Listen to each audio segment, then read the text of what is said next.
Hindi ako natatakot guys actually sa mga nagsasabing wala ito po yung belt ko guys. So ay nako, ito po, meron po akong belt guys. Champion po ako ng real street fighting guys sa underground po kasi ito po yung belt ko.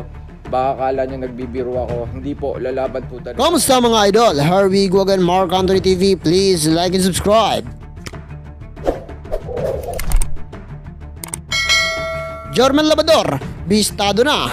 Ipinagmamalaking belt umano na champion daw kuno sa real street fighting sa underground.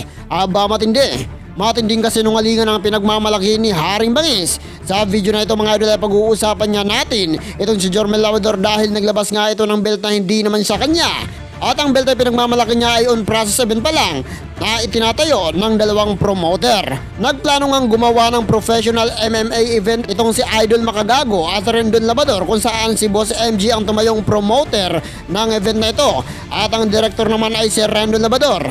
Hindi pa nga ipinopromote ni Boss MG dahil pinoproseso pa nila ang event na ito. Samantala ngayong December 29 daw kuno ang nasabing schedule ng RSF ang bugbugan na magaganap. Kaya natatawa na lang ako mga idol sa ipinakita ni Jermel Labrador ang ipinagmamalaki niyang belt na pinanalunan daw niya umano sa real street fighting. Wala pang nagaganap na bakbakan at nagaganap na event ng RSF MMA fighting may nanalo na. May hawak-hawak na sa belt na pinaplanong real street fighting event. Aba matindi. Samantala mga idol ay naglabas nga ng video itong si Casimero kung saan inaasar itong si Jermel Labrador na hindi pa nga sila nagkikita kinikilabutan na. Sana panood nyo mga idol ano ang masasabi nyo. Anong katarantaduhan naman kaya ang pumasok sa isip ni Jermel Labrador at ginamit niya pa ang belt ng RSF na on process pa lang. Mag-comment lang. At hanggang dito na lang tayo mga idol at kung nagustuhan mo ang video na ito ay naanyayahan kitang isubscribe ang ating channel. Ako ay nag-upload ng isa hanggang dalawang video araw-araw. At ang susunod na video na i-upload natin ay ang inaantay nyo. Maraming salamat.